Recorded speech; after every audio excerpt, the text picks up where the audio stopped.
بعض لوگ کہتے ہیں کہ کالے جادو کی کاٹ جادو سے ہی ہو سکتی ہے۔ اب یہ دیکھیں، یہ جو باتیں ہوتی ہیں نا، اب یہ حرام اور یہ کفر بھی ہے بعض صورتوں میں، کہ اگر کالا جادو کوئی کرتا ہے تو اس میں شرک یا کفر یا کلمات کہتا ہے، اور اگر آپ اس سے کاٹ کروانے کے لیے چلے گئے کسی غیر مسلم کے پاس تو ہو سکتا ہے آپ کا ایمان چلا جائے، اگر وہ شرک کرے گا، کفر کرے گا، آپ بھی مارے گئے۔ لیکن یہ باتیں کیوں معروف ہو گئیں؟ کیونکہ ہم اسی طرح دقیانوسی باتیں قبول کرتے رہتے ہیں، قرآن و حدیث کی دلیل پیچھے ہوتی نہیں، تو آخر ایک وقت ایسا آیا کہ انسان کفر تک میں مبتلا ہو گیا۔ جیسے ایک بہن نے مجھ سے بھی پوچھا تھا کہ کسی نے کہا کہ جی یہ علاج مسلمان سے نہیں ہو سکتا، یہ ایک غیر مسلم سے ہوگا۔ اس نے بتایا، کوئی مذہب میں ذکر نہیں کرنا چاہتا، کوئی فیل کرے، بیڈ فیل کرے، اور کہتی ہیں ہم وہاں پر گئے اور علاج کروایا۔ اب آپ اندازہ کریں کہ غیر مسلم کے پاس جا کر کیا وہ پاکیزہ چیزوں سے علاج کرے گا؟ وہ تو گندی چیزوں سے کرے گا، خراب چیزوں سے، کفریہ، شرک یا کلمات۔ یعنی دنیا کی مصیبت اتنی بڑی ہے کہ اس کے لیے کفر بھی کر لے تو کوئی بات نہیں، اور آخرت کی مصیبت اتنی ہلکی ہے کہ اس پر چلنے کے لیے، اس سے بچنے کے لیے مسلمان کوئی کام کرنے کے لیے تیار نہیں ہے۔ اس سے آپ اندازہ کریں کہ ہمارے اعتقاد میں کتنا فرق آ چکا ہے۔ اس لیے میں آپ سے کہتا ہوں ذرا مضبوط اعتقاد کے بنے، اور عاملین سے بھی میں بار بار گزارش کرتا ہوں، خدا را لوگوں کو آپ نے اتنا ضعیف الاعتقاد کر دیا کہ ان کو اب اللہ کی طرف سے آزمائشوں، امتحان، تقدیر، اس کی طرف توجہ نہیں جاتی، نہ اس کا وہ مطلب کوئی اس پہ اپنے ذہن میں ان تعلیمات کو رکھتے ہیں۔ اب جادو ہے، ٹونا ہے، سفلی ہے اور نظر بد ہے، انہی چیزوں میں الجھ گئے مسلمان، اور آپ نے لوگوں نے خاص طور پہ الجھایا ہے۔ اس لیے میں تو نہیں کہوں گا کہ آپ کی گرفت ضرور ہوگی، لیکن اتنا برادرانہ مشورہ ضرور دوں گا کہ اس پر اگر آخرت میں آپ سے سوال ہو تو جواب ضرور تیار رکھیے گا، اور مجھے مطلب بہت یقین ہے کہ اگر یہ سوال ہو گیا تو آپ جواب نہیں دے سکیں گے کہ آپ نے اتنا ضعیف الاعتقاد مسلمانوں کو کیوں کر دیا کہ وہ اسلام کو چھوڑ کر غیر مسلمین کے پاس جا کر اپنا علاج کروانے پر ذہنی اعتبار سے مجبور ہو گئے۔ توجہ کیجیے۔ انہوں نے کیا تھا کہ کہتے ہیں کہ ہر جمعرات کو والدین کی روح اپنے بچوں سے ملنے کے لیے گھر پر آتی ہے، تو اگر ہم بیرون ملک چلے جائیں تو پھر روح کیا کرے گی؟ دیکھیں، پہلی بات تو یہ کہ بچوں سے ملنے نہیں آتی ہے، بلکہ اگر بچے نہ بھی ہوں کسی کے تو پھر کیا آئے گی نہیں۔ وہ ایک حدیث کے مطابق ارواح آتی ہیں اور ایصال ثواب اور دعاؤں کا مطالبہ کرتی ہیں کہ ہمیں یاد رکھو، ہمارے لیے ایصال ثواب کرو یا ہمارے لیے دعا کرو۔ یہ بالکل حدیثیں ایسی موجود ہیں، اور یہ اچھی طرح یاد رکھیں کہ جب انسان کی روح اس کے جسم کی قید سے آزاد ہو جاتی ہے تو اس کے لیے دور اور نزدیک یکساں ہو جاتا ہے۔ یہ اچھی طرح یاد رکھیں، وہ ایک لمحے کے اندر، ایک لمحے میں سفر طے کرتی ہے ہزاروں میل دور کا۔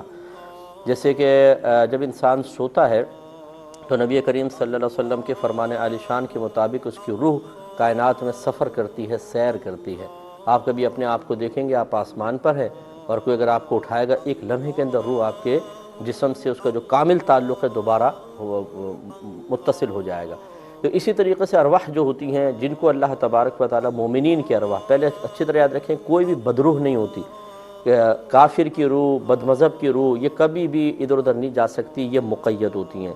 صرف مومن کی روح کو اجازت ہوتی ہے، اور وہ بھی ہر روح کو نہیں۔ اللہ تعالیٰ چاہے تو کسی روح کو مکمل اجازت دے دے، وہ جہاں مرضی گھومے پھرے، تو وہ اگر بالفرض یہاں سے مکے جانا چاہے تو لمحے بھر کے اندر وہ پہنچ سکتی ہے۔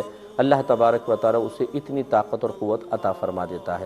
مرنے کے بعد اگر آپ دیکھیں صحیح حدیثوں کے اندر موجود ہے، ایک کافر منافق کی نظر کی تیزی کا حکم یہ ہے کہ اگر جب وہ مرتا ہے، اللہ تعالیٰ نبی جب منکر نکیر کو بھیجتا ہے، سوالات ہوتے ہیں اور وہ سوالات کے جوابات نہیں دے پاتا تو اس سے کہا جاتا ہے کہ اوپر دیکھ۔ وہ دیکھتا ہے تو ساتوں آسمانوں کے اوپر اس کو جنت نظر آتی ہے، اور کہا جاتا ہے اگر تو سوالات کے صحیح جواب دیتا تو یہ تیرا ٹھکانہ تھا۔ پھر اس کو بند کر کے جہنم کی کھڑکی کھول دی جاتی ہے۔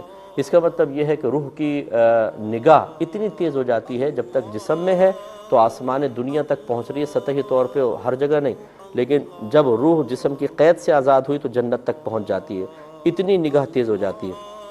تو دیگر اوصاف بھی اسی طرح اس کے بڑھ جاتے ہیں۔ تو خلاصہ کلام یہ ہے کہ اولاد چاہے کہیں پر بھی ہو، رشتہ دار کہیں پر بھی ہوں، ارواح اگر اللہ تعالیٰ ان کو اجازت دے تو لمحے بھر میں آپ کے پاس دبئی میں بھی آ کر وہ فریاد کر سکتے ہیں۔ بہتر یہ ہے کہ ان کو فریاد کرنے کا موقع ہی نہ دیا جائے، بلکہ ان کو اپنی دعاؤں میں مستقل یاد رکھا جائے، اور تسلسل سے ایصال ثواب، بلکہ ان کے لیے کوئی بہت بڑا ثواب جاریہ کیا جائے، تو انشاءاللہ ان کی روح بہت ہی سکون سے رہتی ہے۔ ایک یہ کہتے ہیں کہ سنا ہے کہ یہ مصلی جب ہم نماز پڑھ دیں تو اس کا کونا موڑ دیں، ورنہ بعض کہتے ہیں موڑ دو، بعض نہیں، کیا حکم ہے؟ دیکھیں بعض لوگ یہ کہتے ہیں کہ جی کونا موڑ دیں ورنہ شیطان اس پہ نماز پڑھے گا. یہ بڑے بھولے لوگ ہوتے ہیں. اگر شیطان کو نماز پڑھنی ہوتی تو وہ اللہ کی نافرمانی کیوں کرتا؟ اور اگر اس کو پڑھنی ہوتی تو پھر آپ کی امامت میں کیوں نہ پڑھ لیتا؟ وہ آپ کو کیوں روکتا ہے نماز سے؟ وہ اس کو نماز کا بالکل سجدہ نہیں کرتا ہے. کونا موڑنے کا کوئی فائدہ نہیں ہے، نہ اس میں کوئی شرعی طور پر حکم ہے. ہاں اگر کوئی کرے بھی تو کوئی ناجائز نہیں ہے، ٹھیک ہے نا، اس کو منع نہ کرے، ٹھیک ہے بھائی تم کر لو اپنی تسلی کے لیے. لیکن اگر آپ سیدھا بھی بچھائے چھوڑ دیں تو کوئی جن وغیرہ آ کر یا شیطان آ کر اس پہ نماز نہیں پڑھے گا. وہ نمازوں سے بھاگتا ہے، نہ کہ آ کے سجدہ ریز ہو جائے.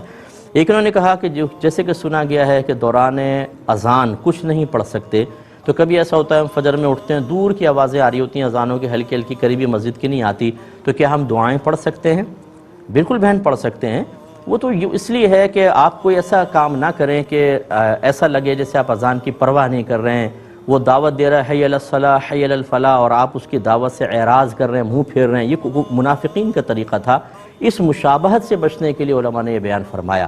تو جب ایک اذان آپ سن لیتے ہیں، اسی لیے ایک اذان آپ نے اچھی غور سے سن لی، اس کے بعد بہت ساری اذانیں ہو رہی ہوتی ہیں، ایک 2 منٹ بعد دیتا ہے، 1 3 منٹ، تو کیا سب کے درمیان خاموش رہیں گے؟ نہیں. ایک کوئی اذان آپ غور سے سن لیں، اس کے جواب دے دیں، بس ٹھیک ہے. اور جیسے کہ آپ کہہ رہے ہیں ابھی اپنی مسجد کی اذان نہیں ہوئی، قریبی دور سے آوازیں آ رہی ہیں، آپ دعائیں وغیرہ پڑھتی رہیں.